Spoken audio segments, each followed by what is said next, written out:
ॐ हरिः ॐ श्रीगुरुभ्यो नमः। हरिः ॐ। ॐ शन्नो मित्रः शं वरुणः शन्नो भवत्वर्यमा शन्न इन्द्रो बृहस्पतिः शन्नो विष्णुरुक्रमः। नमो ब्रह्मणे नमस्ते वायो त्वमेव प्रत्यक्षं ब्रह्मासि त्वमेव प्रत्यक्षं ब्रह्म वदिष्यामि ऋतं वदिष्यामि सत्यं वदिष्यामि तन्मामवतु तद्वक्तारमवतु अवतु माम् अवतु वक्तारम्। ॐ शान्ति शान्ति शान्तिः। सदाशिवसमारम्भां शङ्कराचार्यमध्यमाम् अस्मदाचार्यपर्यन्तां वन्दे गुरुपरम्परां। श्रुतिस्मृतिपुराणानाम् आलयं करुणालयं नमामि भगवत्पादं शङ्करं लोकशङ्करं शङ्करं शङ्कराचार्यं केशवं बादरायणं सूत्रभाष्यकृतौ वन्दे भगवन्तौ पुनः पुनः। ईश्वरो गुरुरात्मेति मूर्तिभेदविभागिने व्योमवद्व्याप्तदेहाय दक्षिणामूर्तये नमः। निधये सर्वविद्यानां विषजे भवरोगिणां गुरवे सर्वलोकानां दक्षिणामूर्तये नमः। ॐ नमः प्रणवार्थाय शुद्धज्ञानैकमूर्तये निर्मलाय प्रशान्ताय दक्षिणामूर्तये नमः। मंगल। ॐ नमः श्रीशङ्करानन्द गुरुपादाम्बुजन्मने। ॐ नमः श्रीशङ्करानन्द गुरुपादाम्बुजन्मने। सविलासमहामोहग्राहग्रासैककर्मणे सविलासमहामोहग्राहग्रासैककर्मणे।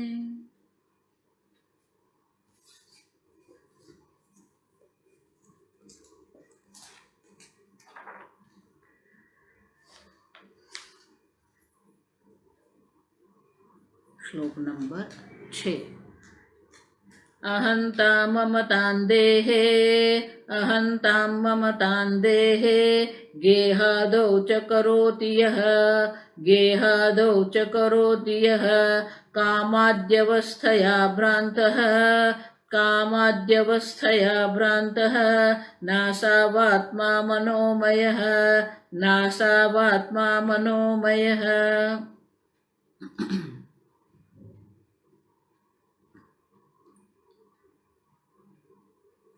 अहंतां ममता देहे गेहादौ च। देह में अहंता करते हैं और गेहादौ माने कि गृह आदि जो है गृह आदि में हम ममता करते हैं और इसलिए कहते हैं ये अहंता ममता करने वाला कौन है। यह करोति जो ये देह में अहम बुद्धि कर रहा है और जो ये घर आदि जो है गृह आदि जो है गृह माने सब कुछ आ गया। आप समझ संबंध भी है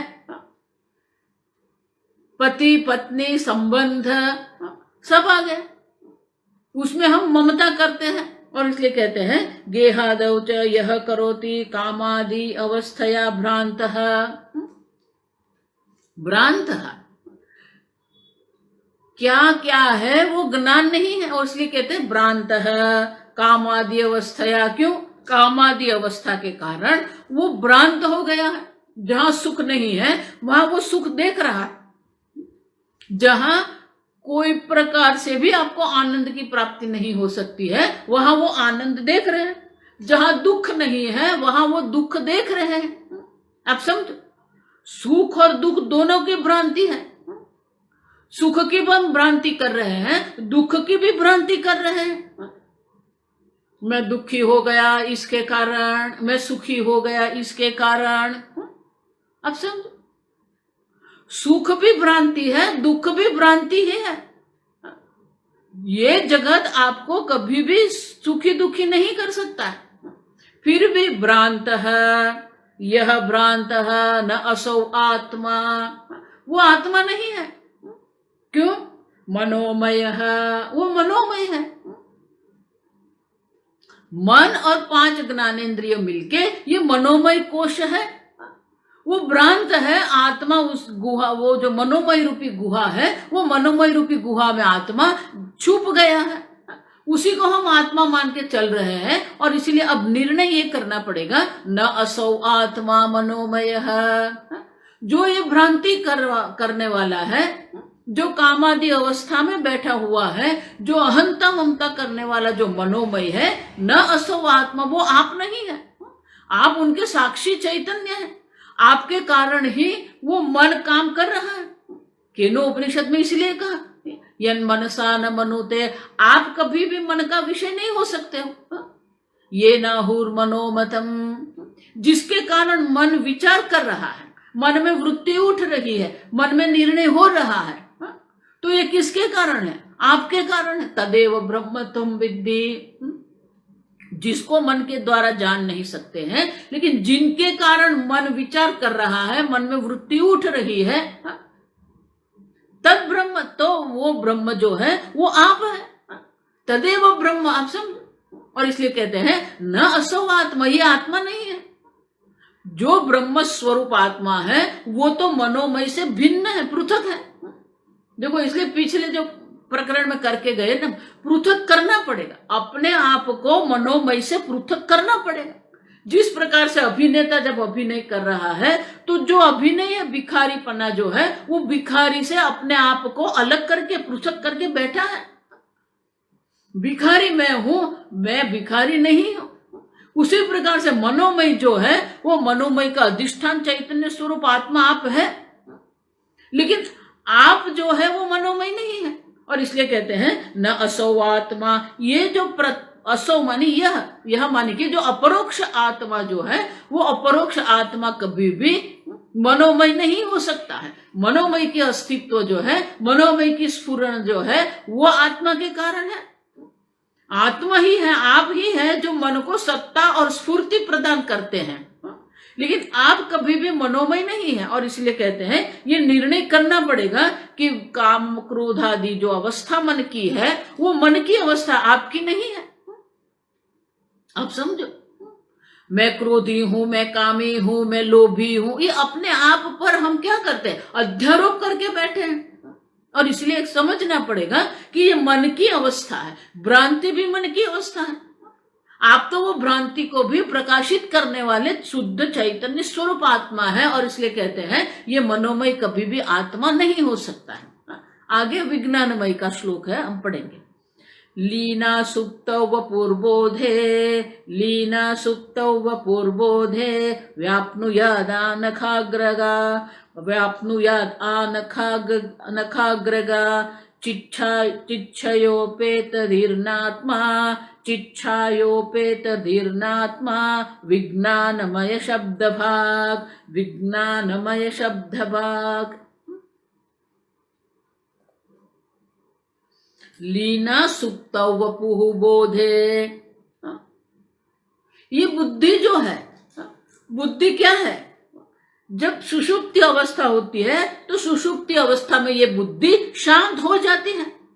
देखो, ये बुद्धि की व्याख्या बहुत सुंदर करते हैं कि आप जब जागृत अवस्था में हैं, तब ये सुषुप्ति अवस्था में, जब जागृत अवस्था से अब सुषुप्ति अवस्था में जाते हैं, तो आप जब जागृत अवस्था में होते हैं तो बुद्धि काम कर रही है, लेकिन वही बुद्धि जो है वो सुषुप्ति अवस्था में लीन हो जाती है, मानी वो रहती नहीं, अव्यक्त अवस्था प्राप्त कर।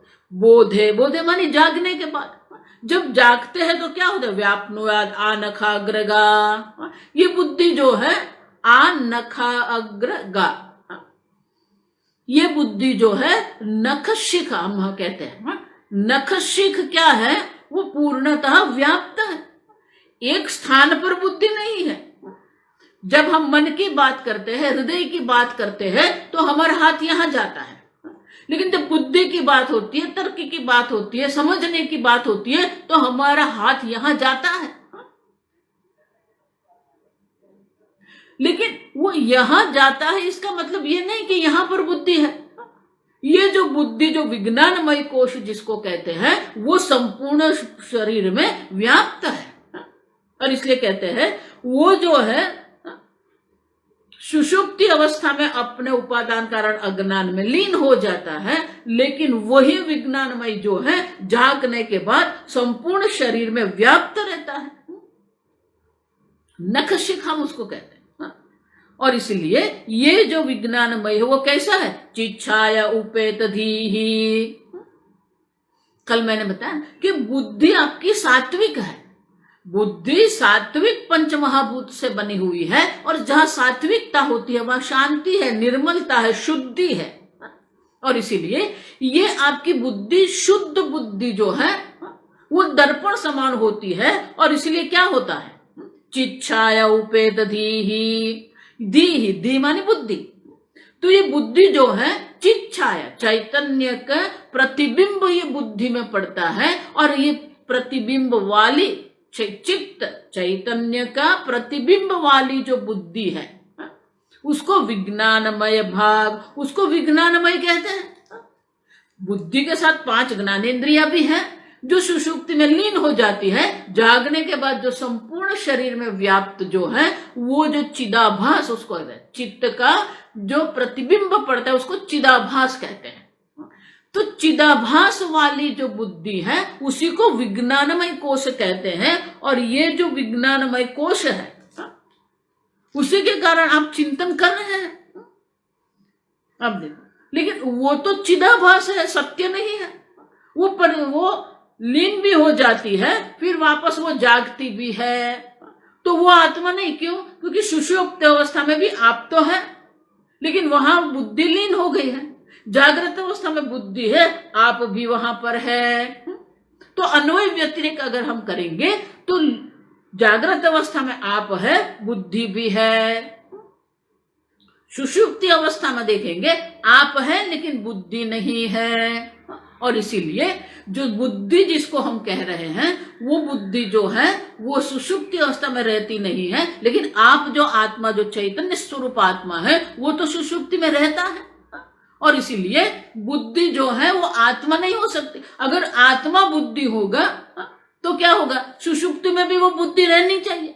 देखो ये तर्क क्यों दे रहे हैं। अगर आत्मा बुद्धि है, आत्मा विज्ञानमय कोश है, तो सुषुप्ति अवस्था में भी आप जहां पर हैं वहां विज्ञानमय कोश होना चाहिए। लेकिन वो विज्ञानमय कोश वहां रहता नहीं है। लीन सुप्त, वो विज्ञानमय कोश जो बुद्धि है वो तो सुषुप्ति अवस्था में लीन हो जाती है। लेकिन आप है और बुद्धि है, आप है बुद्धि नहीं है। ये 2 अवस्था हो गई। जागृत अवस्था में आप है और बुद्धि भी है, सुषुप्ति अवस्था में आप है लेकिन बुद्धि नहीं है। ये पुरवार करती है कि आप विज्ञानमय कोश नहीं है। न असौ आत्मा, ये शब्द यहां लाना पड़ेगा। यहाँ विद्यारण्य मुनि ये शब्द नहीं लिखा है, लेकिन ये तर्क जो दे रहे हैं, तर्क के द्वारा हमें यही समझना है। न असौ आत्मा, ये बुद्धि आत्मा नहीं है। क्योंकि जब आत्मा है तब बुद्धि नहीं है, आत्मा है तब बुद्धि है। 2 अवस्था है। एक अवस्था में बुद्धि है, दूसरी अवस्था में बुद्धि नहीं है। और इसीलिए आत्मा जो है वो बुद्धि नहीं हो सकते। जो विज्ञानमय कोश हम जिसको कहते हैं वो कभी भी आत्मा नहीं है। वो तो चिदाभास से उपेत है, चिदाभास वाली है। चैतन्य का प्रतिबिंब वहां पड़ता है। अब देखो ये परंपरा है। चैतन्य का प्रतिबिंब जो है वो बुद्धि में पड़ता है, वो ही प्रतिबिंब जो है वापस वो प्रतिबिंब मन में प्रतिबिंबित होता है। वो मन में जो प्रतिबिंबित चैतन्य है वो इंद्रियों में प्रतिबिंबित होता है। वो इंद्रियों में जो प्रतिबिंबित चैतन्य है वही विषय में है। अब समझो, वो शरीर में भी है, देह में है। और एक जो हमारी त्वचा जो है वो सर्वव्यापी होने के कारण वो चैतन्य जो है वो भी शरीर में सर्वव्यापी दिखता है। ये शरीर चेतन क्यों लगता है? क्योंकि इंद्रियों में जो प्रतिबिंबित चैतन्य है वो चैतन्य अभी ये शरीर में प्रतिबिंबित हो रहा है। और इस प्रकार से ये चिदाभास की परंपरा है। तो ये जो चिदाभास है वो चैतन्य नहीं हो सकता, वो चैतन्य का प्रतिबिंब है, आभास है। और इसलिए कहते हैं चित छाया उपेत धीहि, चित छाया चैतन्य का प्रतिबिंब वाली ये बुद्धि है, बुद्धि चैतन्य नहीं हो सकती। और इसलिए कहते हैं न असौ आत्मा, ये आत्मा नहीं है। आगे अब मन और बुद्धि दर्शाया, तो वो दोनों है क्या? मन भी अंतःकरण है, बुद्धि भी अंतःकरण है, लेकिन मन को मनोमय कोश में दर्शाया, बुद्धि को विज्ञानमय कोश में दर्शाया, तो दोनों में कहां न कहां कोई भेद तो होना चाहिए। तो वो मन भी अंतःकरण है, बुद्धि भी अंतःकरण की वृत्ति है, लेकिन दोनों में भेद क्या है वो अगले श्लोक में हमें दर्शाते हैं। कर्तृत्व करणत्वाभ्याम, कर्तृत्व करणत्वाभ्याम विक्रियेतात विक्रियेतांतरिन्द्रियम, विक्रितेतांत अंतरिन्द्रियम विज्ञान मनसी अंतर बहिश्चैते परस्परम, विज्ञान मनसी अंतर बहिश्चैते परस्परम। मन और बुद्धि, विज्ञान मानसी, विज्ञान मन की विज्ञानमय कोश बुद्धि, मनसी, ये दो है। क्या है वो? कर्तृत्व। जो विज्ञानमय कोश है वहां कर्तृत्व है, जो मन है वो क्या है? करण है, साधन है। एक साधन है और दूसरा कर्ता है जो साधन का उपयोग करता है। और इसलिए कहते हैं कर्तृत्व करणत्वाभ्याम विक्रिय, दोनों में विकार है। मन भी विकृत विकार पामता है, माने कि मन में भी अनेक प्रकार के विकार होते रहते हैं, मन में परिवर्तन होता रहता है। अभी शांत है, अभी विक्षिप्त है, अभी प्रसन्न है, अभी कामी है, अभी क्रोधी है। पूरे दिन में अगर आप अपने मन के अवस्था का साक्षी चैतन्य बन के अगर आप देखते रहेंगे तो आपको पता चलेगा मन में अनेक प्रकार की विक्रिया होती रहती है। उसी प्रकार से जो बुद्धि है, जहां ज्ञान होता है, जो कर्तृत्व है, वो कर्तृत्व भी अलग अलग है। आप समझो, यज्ञ कर्म करने वाला जो करता है और अन्य बोलने वाला जो करता वक्ता है, दोनों करता है लेकिन वो अलग अलग है। माने कर्तृत्व में भी परिवर्तन आता है। जैसे मन में विक्षेप, शांति आदि वृत्ति होती है, उसी प्रकार से बुद्धि में भी अनेक प्रकार की वृत्तियां हैं। जो बुद्धि है उसी में प्रज्ञा भी है, विवेक भी है, संशोधन भी है। अब समझो, विवेक करने वाले भी, इसलिए विवेक बुद्धि हम कहते हैं। तो विवेक करने वाली भी बुद्धि है, निश्चय करने वाली भी बुद्धि है, प्रज्ञा वाली समझने वाली भी बुद्धि ही है। तो बुद्धि में भी अनेकता है, अनेक प्रकार से वो बुद्धि अभिव्यक्त हो रही है। आप जब विवेक करते हैं तो भी बुद्धि है, आप जब समझ रहे हैं तभी बुद्धि है। और इसलिए कहते हैं ये विक्रिया तो बुद्धि के स्तर पर भी है, कर्तृत्व भी अलग अलग है। आप समझना, जैसे कर्म बदलेगा उसी प्रकार से कर्ता भी बदल जाएगा। बोलने वाला जो है, वक्ता जो है वो अलग है, और चलने वाला जो है वो अलग है। और इसलिए कहते हैं ये जो कर्तृत्व जो है वो कर्तृत्व में भी परिवर्तन, विक्रिया होती है। और मन जो है, जहां अनेक प्रकार की भावनाएं हैं और अनेक प्रकार की मन की भी अवस्था है, विक्षिप्त है, शांत है, क्रोधी है, वो भी क्या है? विक्रिया। लेकिन ये दोनों है कैसे? अंतरिंद्रियम, अंतरिंद्रिय है। ज्ञानेन्द्रिय और कर्मेंद्रिय जो है वो बाह्य इंद्रिय है, और ये दो जो है वो अंतर इंद्रिय है। अंतर इंद्रिय अंतःकरण, समझ, इंद्रिय माने करण। तो ये दोनों अंतःकरण है। अब दोनों अंतःकरण है तो दोनों में एक कर्तृत्व है, एक करण है। और इसलिए कहते हैं विज्ञान मनसी कर्तृत्व करणत्वाभ्याम विक्रिया एत अतीन्द्रियम।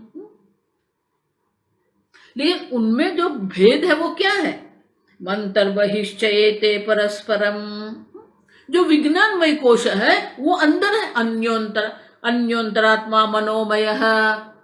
फिर क्या कहा? अन्योंतरात्मा विज्ञानमय। तो मन से जो अंदर है, आत्मा के समीप है, वधु व्यापक जो है वो जो मन है वो विज्ञानमय है। और इसलिए कहते हैं आत्मा की दृष्टि से अगर विचार करेंगे तो विज्ञान उनके नजदीक में है और मन उससे दूर है, बाह्य है। तो विज्ञानमय की दृष्टि से विचार करेंगे तो मन जो है वो बाहर है, और इसलिए कहते हैं अंतर्बहिश्च एते। ये दोनों जो है विज्ञानमय जो है और मनोमय जो है, उसमें विज्ञानमय अंदर है और मनोमय बाहर है। किसकी दृष्टि से?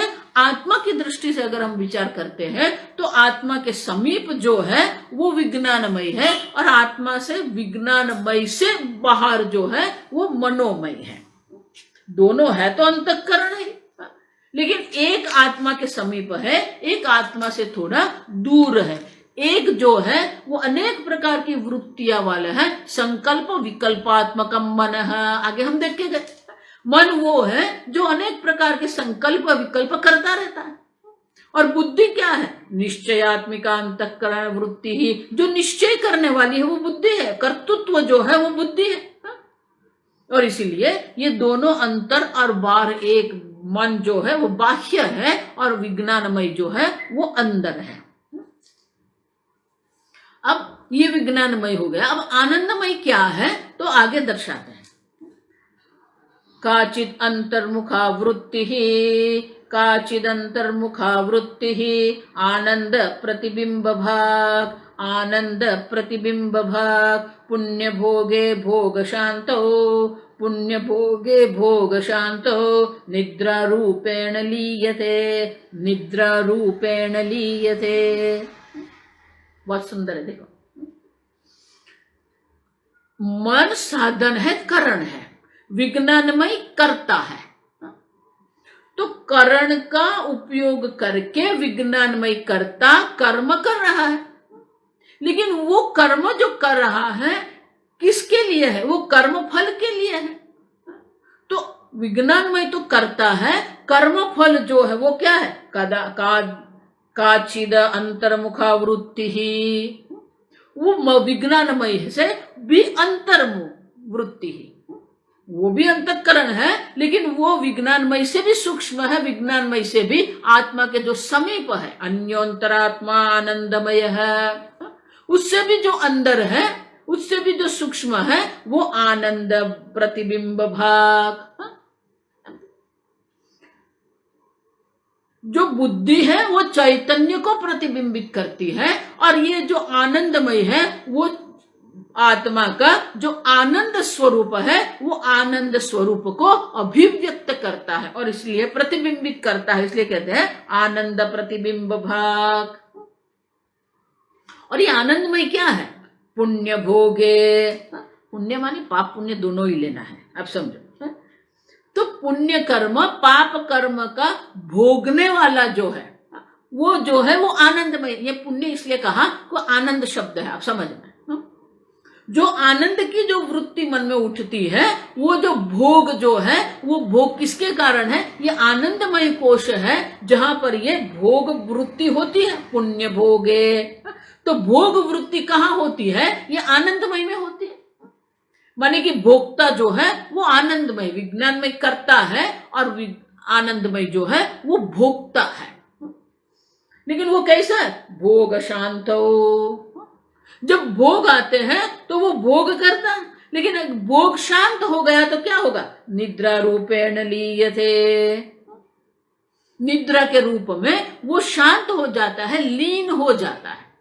तो आनंदमय कोश जो है जब सामने भोग होता है तो वो भोग करता है, भोग वृत्ति होती है।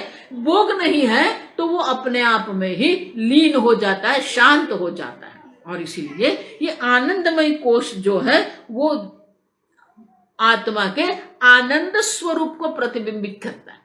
और इसीलिए ये आनंद जो प्रतिबिंबित हो रहा है उसी से हमें आनंद की अनुभूति होती है। देखो आनंदमय कोश जो है बहुत सुंदर है। तस्य प्रियमेव शिरः मोदो दक्षिण पक्षः प्रमोद उत्तर पक्षः। अब देखो तैत्तिरीय उपनिषद में ये पक्षी की जो कल्पना की है तो वह आनंदमय कोश क्या है? प्रिय। आनंद की तीन प्रकार की वृत्ति होती है। जैसे मन में हमने देखा काम, क्रोध, लोभ, विक्षेप, शांत, ये वृत्ति है। विज्ञानमय जो है वह विवेक वृत्ति होती है, संशोधन की वृत्ति होती है, निश्चय वृत्ति होती है अंतःकरण ही, आप समझ रहे। लेकिन जो वृत्ति है वो अलग अलग है। उसी प्रकार से जो आनंदमय है वो भी अंतःकरण है, लेकिन जो अंतःकरण उसमें 3 प्रकार की वृत्तियां देखने को मिलती है, जिसे प्रिय, मोद और प्रमोद कहते हैं। तो प्रिय, मोद, प्रमोद क्या है? तो कहते हैं बाजार में आम आ गई। अब जैसे ही सुनते हैं आम आ गई, हमारे मन में एक आनंद की वृत्ति होती है, उसको प्रिय कहते हैं। वो प्रिय मानी हमें पसंद है ऐसा नहीं, प्रिय माने कि ये प्रिय वृत्ति है। हमारे मन में जो आनंद की अनुभूति जो होती है किसी चीज को देख के, आप समझ, पुत्र आया, पुत्र को देख के मन में जो आया वो क्या है? प्रिय। अब देख, वो आनंद की वृत्ति। मोद, जब आम घर में आता है, पुत्र घर में सामने आ जाता है, मोद, वो आनंद की वृत्ति उससे भी अधिक होती है, जिसको हम मोद वृत्ति कहते हैं। और पुत्र को जब गले लगाते हैं या आम को आप खाते हैं, उसको प्रमोद वृत्ति कहते हैं। देखो ये प्रिय, मोद, प्रमोद के लिए बहुत सुंदर, मैं बहुत सरलता से आपको समझाती हूँ। आम है वो इदम हो गया, आप समझना ठीक से। जो इदम है तो वो प्रिय वृत्ति है। आम ने आपने आम को खरीद लिया, अभी आम आपका बन गया, मम वृत्ति जो है वो मोद वृत्ति है। मेरा पुत्र। अब वही आम जब आप खाते हो, बेटे को जब गले लगाते हो, अब तो वो अहम हो गया, मैं हो गया, वो प्रमोद वृत्ति। ये 3 प्रकार की आनंद की 3 प्रकार की ही वृत्ति होती है। इदम वृत्ति होती है, मम वृत्ति होती है, अहम वृत्ति। जब तक वो आम आपकी जिह्वा पर नहीं पड़ता है तब तक वो जो आनंद है, भोग का जो आनंद है, इसलिए कहा भोगे, पुण्य भोगे, वो प्रमोद है। तो हम ये 3 प्रकार की वृत्तियां हैं, उसी में हम भटकते रहते हैं। प्रिय वृत्ति, मोद वृत्ति, प्रमोद वृत्ति, इदम वृत्ति, मम वृत्ति, अहम वृत्ति। भोग शांतो, जब वो शांत हो जाता है तब क्या होता है? निद्रा रूपेण लीयते, वो आनंदमय कोश जो है वो निद्रा रूप से शांत हो जाता है, लीयते, लीन हो जाता है। और इसीलिए ये आनंदमय कोश जो है वहां क्या है? देखो आगे हमने कहा ना, मय शब्द है, मयट, वो विकार के रूप में है। मयट विकारे, मयट प्राचुर्ये। तो अन्न का विकार जो है अन्नमय कोश है। प्राण में भी विकार परिवर्तन होता रहता है, मन में भी परिवर्तन होता रहता है, बुद्धि में भी परिवर्तन होता रहता है। और इसलिए वहां जो मयट प्रत्यय जो अन्न के प्राण और मन और विज्ञान से लगाया हुआ है उसी को विकार कहते हैं। लेकिन आनंदमय में विकार नहीं है, प्राचुर्य, मयट प्राचुर्य, वो आनंद की जो मात्रा है, प्राचुर्य माने सेचुरेशन, प्राचुर्य मात्रा, उसकी मात्रा क्या है? प्रिय में भी आनंद है, उससे भी अधिक आनंद जो है मोद वृत्ति में है, उससे भी अधिक आनंद जो है वो प्रमोद वृत्ति में है। और इसीलिए यहां पर वो प्राचुर्य के अर्थ में है। आनंद, कितना आनंद अभिव्यक्त होता है आनंदमय में, जो आत्मा का आनंद स्वरूप है वो कितने मात्रा में अभिव्यक्त होता है, उसी के अनुरूप ये प्रिय, मोद और प्रमोद 3 प्रकार की वृत्तियां हमें देखने को मिलती है। लेकिन वो भोग शांत हो जाने से वो वृत्तियां भी शांत हो जाती है, वो लीन हो जाती है। और इसीलिए आनंदमय भी जो है वो आत्मा, न असौ आत्मा, वो आनंद नहीं हो सकता, क्योंकि वो परिवर्तन हो रहा है। प्रिय वृत्ति भी है, मोद वृत्ति भी है, प्रमोद वृत्ति भी है। और इसीलिए आनंदमय भी आत्मा नहीं हो सकता है। वो आगे समझाते हैं, आगे का श्लोक हम पढ़ेंगे। कादाचित् कत्वतो नात्मा कदाचित् कत्वतो अनात्मा स्यादानन्दमयोऽप्ययम् बिम्बभूतो य आनन्दः आत्मा असौ सर्वदा स्थिते कदाचित माने कि आनंदमय कभी होता है, कत्व न आत्मा स्याद, कभी आनंदमय अभिव्यक्त हो रहा है, जब सुषुप्ति में लीन हो जाता है तो आनंदमय रहता नहीं है, वहां पर लीन हो जाता है। और इसलिए कहते हैं कभी उसकी प्रतीति हो रही है और कभी उसकी प्रतीति नहीं होती है, और इसलिए कहते हैं कदाचित कत्वतः, कभी कभी उनकी अभिव्यक्ति होती है, कभी उनकी अभिव्यक्ति नहीं होती है। इसके कारण न आत्मा स्याद आनंदमय, क्योंकि आत्मा तो क्या है, आत्मा की तो सतत अभिव्यक्ति हो ही रही है। जागृत अवस्था में भी आत्मा है, सुषुप्ति अवस्था में भी आत्मा है, स्वप्न अवस्था में भी आत्मा है। और इसलिए कहते हैं कि आत्मा तो सदा रहता है, आत्मा कभी भी कभी होगा कभी नहीं होगा ऐसा नहीं है। और इसीलिए आनंदमय कभी होता है कभी नहीं होता है, लेकिन आत्मा तो सदा सर्वदा अनुभूत हो रहा है। और इसीलिए आनंदमय जो है वो कभी भी आत्मा नहीं हो सकता है। आनंदमय अपि अयम न आत्मा, ये आनंदमय जो है वो कभी भी आत्मा नहीं है। लेकिन वो क्या है तो फिर बिंबभूतः यह आनंदः, बिंबभूत, वो आनंदमय में जो आत्मा का आनंद स्वरूप है वो प्रतिबिंबित हो रहा है। आत्मा तो बिंब है और आनंदमय जो आनंद की प्रतिबिंब होता है वो आनंदमय है। और बिंब, आप समझो, बिंब माने आत्मा। आप अगर दर्पण के सामने खड़े हैं, आप बिंब है और दर्पण में जो दिखता है वो प्रतिबिंब है। उसी प्रकार से आप तो बिंब है, आनंद स्वरूप है, और जो आनंदमय कोश जो है वो बिंब प्रतिबिंब है। और इसलिए कहते हैं बिंबभूत यह आनंद है। ये आत्मा जो है वो तो बिंबभूत है, मानी कि उसका स्वरूप है। आपका स्वरूप आनंद है, आप समझना, आप आनंद स्वरूप है। असौ सर्वदा स्थिते, वो तो सदा सर्वदा है ही, आनंदमय कदाचित है। और आत्मा कैसा है, सर्वदा सदा स्थिते। आपका जो आनंद स्वरूप है उसमें कोई मात्रा नहीं है। आनंदमय में आनंद की प्रिय प्रमोद मात्रा है, लेकिन आप तो आनंद स्वरूप है। आपके आनंद स्वरूप में अधिकता या न्यूनता कभी भी नहीं हो सकती है। आप सदा सर्वदा आनंद स्वरूप है। देखो, इसलिए मैं कहती हूं कि अगर आप आनंद स्वरूप हैं तो शोक का कोई स्थान है ही नहीं। इसलिए भगवान कहते हैं गीता में अशोचानंद व शोचस्तम, जो शोक करने योग्य नहीं है उसके लिए अर्जुन तू शोक कर रहा है।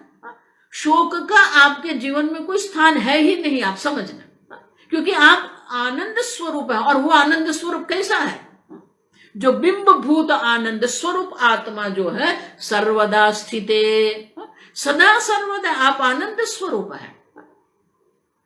अब देखो, सुखम आत्यंतिकम यत् तद, इसलिए भगवान गीता में भी यही कहते हैं आप पूर्ण आनंद स्वरूप है। आत्यंतिक सुख माने क्या है, पूर्ण अनंत पूर्ण आनंद स्वरूप है। आप पूर्ण आनंद स्वरूप है, अनंत आनंद स्वरूप आप है। आनंदमय लीन होता है, आनंदमय में आनंद की मात्रा होती है, सुख की मात्रा हमें देखने को मिलती है, लेकिन आप में कोई मात्रा नहीं है, पूर्ण आनंद स्वरूप है। और इसलिए आप पूर्ण आनंद स्वरूप है, सर्वदा स्थित है आप। और आनंदमय कदाचित होता है, कदाचित नहीं होता है, और आनंद की उसमें न्यूनता अधिकता की मात्रा रहती है। और इसलिए आप आनंद में न आत्मा, इसलिए आत्मा कभी भी आनंदमय नहीं है, आप समझो। अब ये पंचकोश जो है अन्नमयादि पंचकोश का व्याख्या करने के बाद ये जो है स्पष्टता करते हैं आगे के श्लोक में। 5 जो कोश है उनकी वो क्या है, उनकी व्याख्या करके वो आत्मा नहीं है वो दर्शाने के बाद अभी ये अगले श्लोक में दर्शाते हैं। ननो देहम उपक्रम्य निद्रानन्दान्तवस्तुषु ननु देहमुपक्रम्य निद्रानन्दान्तवस्तुषु मा भूदात्मत्वमन्यस्तु न कश्चिदनुभूयते मा भूदात्मत्वमन्यस्तु न कश्चित् अनुभूयते। अब देखो, हम कहते हैं अन्नमय आत्मा नहीं है, अन्नमय को आत्मा से हम पृथक करेंगे, प्राणमय को आत्मा से पृथक कर दिया, मनोमय को आत्मा से पृथक कर दिया, विज्ञानमय को आनंदमय को भी हमने आत्मा से पृथक कर दिया। और आत्मा तो कैसा है? सर्वदा आनंद स्थित है आत्मा, सदा सर्वदा आनंद स्वरूप में ही वो स्थित है। आत्मन्येव आत्मना तुष्ट। आप समझो, भगवान इसलिए वहां गीता में कहते अयस्तु आत्मरतिरेव स्यात् आत्मतृप्तश्च मानवः आत्मन्येव च संतुष्टः। आत्मा में ही आनंद है, आत्मा में ही रमण है, आत्मा में ही क्रीड़ा है, आत्मा में ही संतोष है।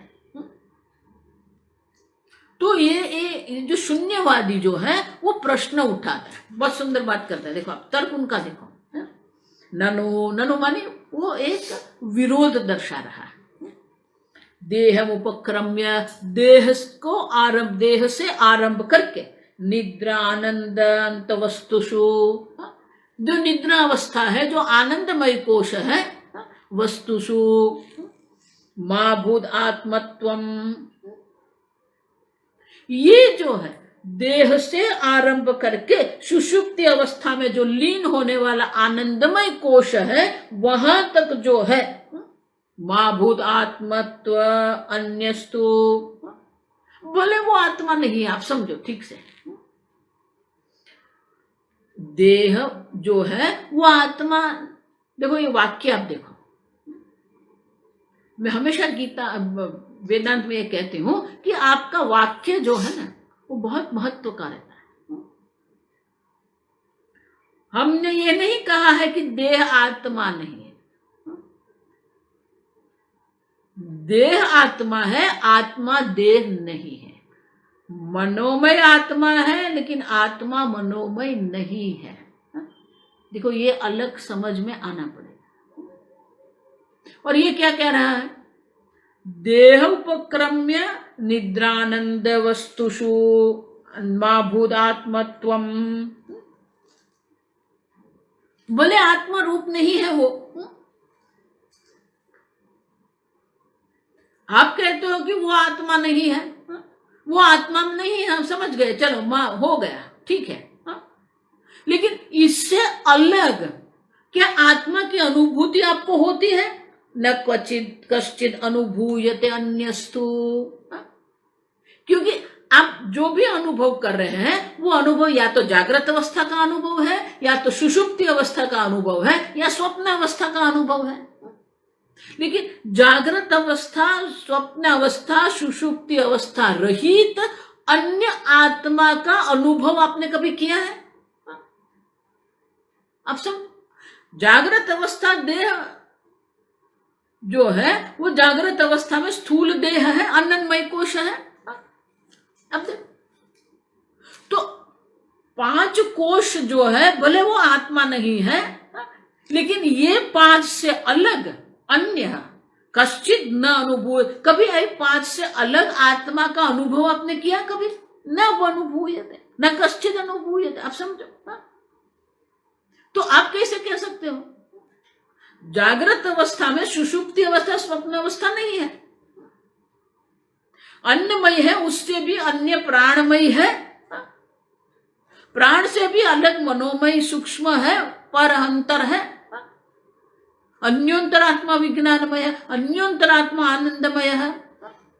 अब देखो, तो वो अन्योंतर है, लेकिन आनंदमय से भी अलग आत्मा आपने अनुभव किया कभी? नहीं। और इसलिए कहते हैं न कश्चित अनुभूयते अन्यः, तो कोई भी ये 5 से अलग आत्मा का अनुभव कोई करता ही नहीं है। तो आप कैसे कहेंगे कि आत्मा है? देखो ये शून्यवादी जो है ना, अपना शून्यत्व पुरवार करने का प्रयत्न कर रहा है। माने कि ये 5 कोश से भिन्न कोई आत्मा नाम की वस्तु है ही नहीं। वो शून्य है। आप जो बात कर रहे हो वो तो शून्य है। किसी ने अनुभव कभी किया ही नहीं, न कश्चित अनुभव, किसी ने भी उनका अनुभव किया ही नहीं है, और इसीलिए ये आत्मा है ही नहीं, वो शून्य है। ये 5 कोष जो है विकारी है, वो तो हम भी कहते हैं, ये संसारी है, वो भी हम भी कहते हैं, लेकिन जो आत्मा जो है, किसी ने भी ये अब 3 अवस्था या 5 कोष से भिन्न आत्मा का अनुभव किसी ने किया नहीं है, और इसलिए आपका आत्मा जो आप कह रहे हैं वो शून्य है। इसका उत्तर विद्यारण्य मुनि अगले श्लोक में करते हैं। बाढ़म निद्रादय सर्वे, बाढ़म निद्रादय सर्वे अनुभूयन्ते न चेतरः, अनुभूयन्ते न चेतरः, तथाप्येत अनुभूयन्ते, तथाप्येते अनुभूयन्ते, येन त्वं को निवारयेत्, येन त्वं को निवारयेत्। बाढ़म, बाढ़म माने ठीक है, आप जो कह रहे हैं वो हम भी आपसे सहमत हैं। क्या? निद्रादयः सर्वे अनुभूयन्ते न च इतरः। जो निद्रादि जो है, निद्रा माने कि आनंदमय कोश, आनंदमय कोश आदि में हम वो आत्मा का अनुभव करते हैं। क्यों? अन्नमय कोश है तभी आत्मा है, सुषुप्ति अवस्था है तभी आत्मा है, जागृत अवस्था है तभी आत्मा है। तो ये जो सर्व कोश है, ये सर्व का सर्वे अनुभूयन्ते, वो सर्व का अनुभव हम करते हैं। निद्रादय सर्वे अनुभूयन्ते, सर्व को ये निद्रादय का जो 5 जो है, वो 5 प्रकार के अनुभव सबको होते हैं। न च इतरः,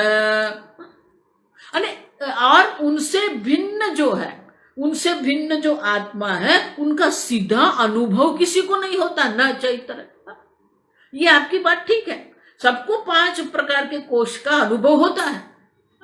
कोई भी एक काल आप लेंगे तो या अन्नमय का भी है, प्राणमय है, मनोमय है, विज्ञानमय, आनंदमय है, 5 का अनुभव है।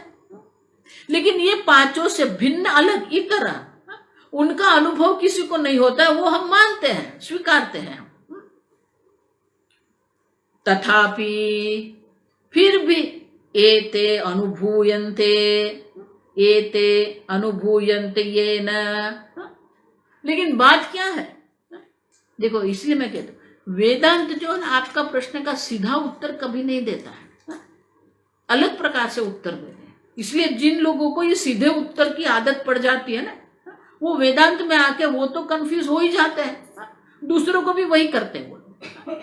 अब अर्जुन ने ये पूछा कि ये दोनों में से तत्किम कर्मणि घोरे माम नियोजयसि केशव तदेप्य एक वद, ये कर्म और ज्ञान दोनों का प्यार एक बताओ मुझे। और भगवान ने क्या कहा? लोकेस्मिन् द्विविधा निष्ठा पुरा प्रोक्ता मया नघ। अर्जुन, 2 प्रकार के हैं,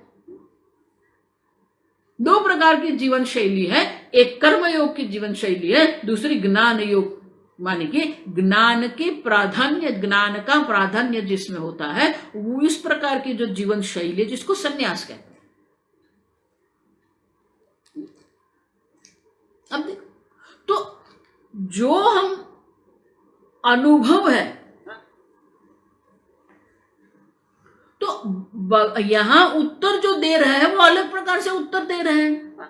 अब समझो, तो ये कहते हैं कि आपने कहा कि आत्मा नहीं, अनुभव अलग से होता है, हम मान लिया हमने, लेकिन आप अगर ये आत्मा का अलग अनुभव नहीं होने से आत्मा नहीं है, ये आपका जो निश्चय है वो ठीक नहीं है।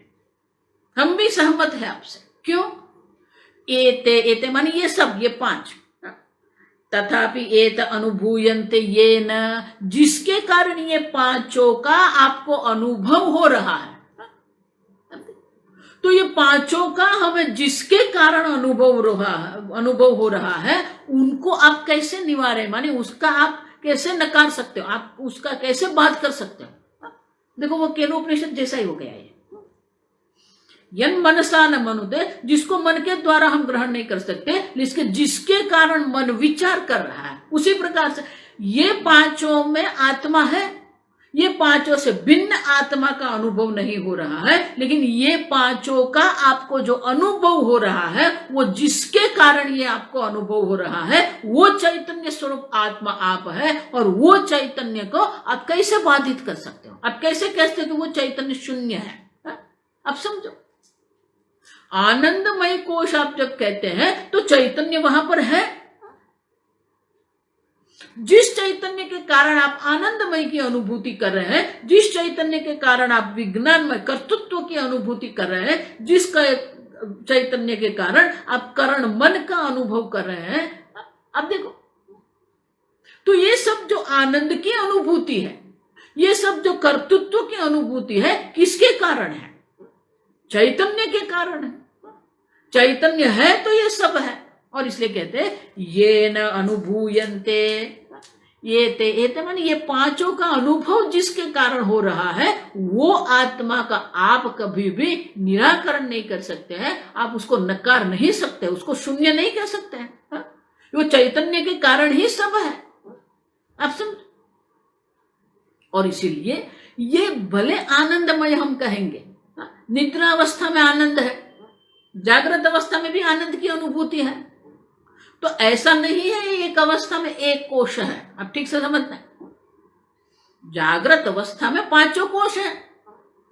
प्रिय मोद प्रमोद वो आनंदमय कोश है, कर्तृत्व है वो विज्ञानमय कोश है, करण जो साधन है वो मनोमय कोश है, प्राण की प्रक्रिया चल रही है वो प्राणमय कोश है, और ये अन्न जो है, अन्नमय से बना हुआ जो है, ये शरीर अन्नमय कोश है।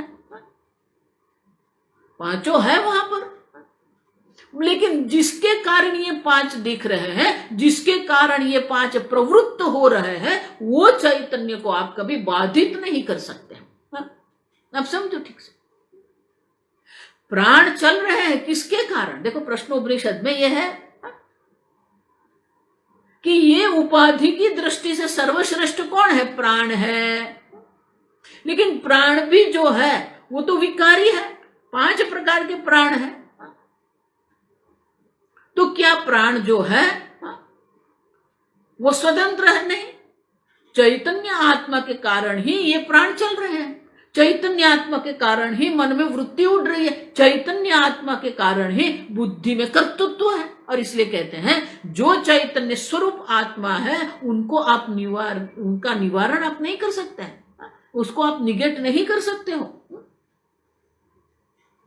और अगर आप कहेंगे नहीं हम करेंगे, तो वो करने वाला कौन? अब देखो, तम कह निवारये, उनको अगर आप कहेंगे नहीं नहीं वो चैतन्य को भी हम नकारते हैं, चैतन्य नहीं है, तो जो चैतन्य का बाध करने वाला है वो चेतन है या जड़ है?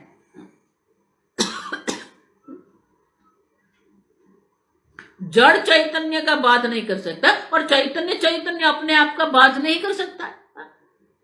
अब तुम, और इसलिए कहते हैं ये पांचों जो है, पांचों को जो सत्ता स्फूर्ति प्रदान करने वाला है वो तो चैतन्य स्वरूप आत्मा है। वो चैतन्य स्वरूप आत्मा का कौन निवारण करेंगे, कौन उसको नकारेंगे? देखो, इसलिए मैं बार बार आपको कहती हूं, आपके अभाव का अनुभव संभव ही नहीं है। मैं नहीं हूं ऐसा किसी को भी अनुभव हो ही नहीं सकता। आप सदा सर्वदा है, और अगर आप सदा सर्वदा है, आपका अभाव का अनुभव संभव नहीं है, तो आपकी मृत्यु नहीं है। आप समझो, शरीर की मृत्यु है। शरीर की मृत्यु होने से आत्मा की मृत्यु नहीं होती, आपकी मृत्यु नहीं होती है। ये दो बात अगर आप समझेंगे, मैं देह नहीं हूं, मेरी मृत्यु नहीं है। अब देखो, अब समझ लो कि आपकी मृत्यु कभी नहीं होती है और आप देह नहीं है, आपकी आधी समस्या चली जाएगी। मृत्यु होती ही नहीं है। आप क्यों? कौन उसका बात करेगा? क्योंकि वो बात करने वाला जो है वो चेतन है कि जड़ है, पूछना पड़ेगा। अब तो, और इसलिए कहते हैं कि उनको चैतन्य स्वरूप आत्मा जो आप है उनका कोई बाध नहीं कर सकता। अब समझ, इसलिए भगवान कहते हैं सतः अभावः न विद्यते। जो सत्स्वरूप आत्मा जो आप है, वो जो सद्ब्रह्म है, उनका कभी भी अभाव होता ही नहीं है, उनका निवारण होता ही नहीं है। आप सब, और इसलिए विद्यारण्य प्रश्न करते हैं, प्रश्न करके दर्शाते हैं। कह निवारयेत, जिसके कारण ये सब 5 पंचकोश का अनुभव आप कर रहे हैं, उनको कौन निवारण करेगा? कोई नहीं कर सकता। माने कि चैतन्य स्वरूप आत्मा सदा सर्वदा है, भले पंचकोश से भिन्न चैतन्य की अनुभूति नहीं होती है, फिर भी आप समझ में आपको आता है कि आप वो चैतन्य स्वरूप आत्मा है जिनके कारण ये 5 काम कर रहे हैं। 3 प्रकार की अवस्था भी जो है वो किसके कारण है? यह आत्मा चैतन्य के कारण है। और इसलिए कहते हैं कह अनुभूयन्ते तम कह निवारयेत, उनके कोई निवृत्ति अभाव नहीं कर सकता, उनका कोई नाश नहीं कर सकता। देखो भगवान भाई कहते हैं अविनाशी तु तद्वित्ति, आपका काल में कभी भी अभाव नहीं है, अब तीनों काल में एक समान है। और इसीलिए विद्यारण्य मुनि कहते हैं ये 5 कोश जो है, जिसके कारण ये 5 कोश प्रवृत्त है, जिसके कारण ये 5 कोश का अस्तित्व है, वो चैतन्य स्वरूप आत्मा आप है। और वो चैतन्य स्वरूप का आत्मा का कभी भी आप नकार नहीं सकते, आप कभी उसको बाधित नहीं कर सकते। कल आप आगे देखिए। ओम स्वस्ति प्रजाभ्यः परिपालयन्ताम् न्यायेन मार्गेण महीं महिषाः गोब्राह्मणेभ्यः शुभमस्तु नित्यं लोकाः समस्ताः सुखिनो भवन्तु काले वर्षतु पर्जन्यः पृथिवी सस्यशालिनी देशोऽयं क्षोभरहितः ब्राह्मणाः सन्तु निर्भयाः ॐ सर्वेषां स्वस्तिर्भवतु सर्वेषां शान्तिर्भवतु सर्वेषां पूर्णं भवतु सर्वेषां मङ्गलं भवतु सर्वे भवन्तु सुखिनः सर्वे सन्तु निरामयाः सर्वे भद्राणि पश्यन्तु मा कश्चित् दुःखभाग् भवेत् असतो मा सद्गमय तमसो मा ज्योतिर्गमय मृत्योर्मा अमृतङ्गमय ॐ पूर्णमदः पूर्णमिदं पूर्णात् पूर्णमुदच्यते पूर्णस्य पूर्णमादाय पूर्णमेवावशिष्यते ॐ शान्ति शान्ति शान्तिः हरिः ॐ श्री गुरुभ्यो नमः हरिः ॐ।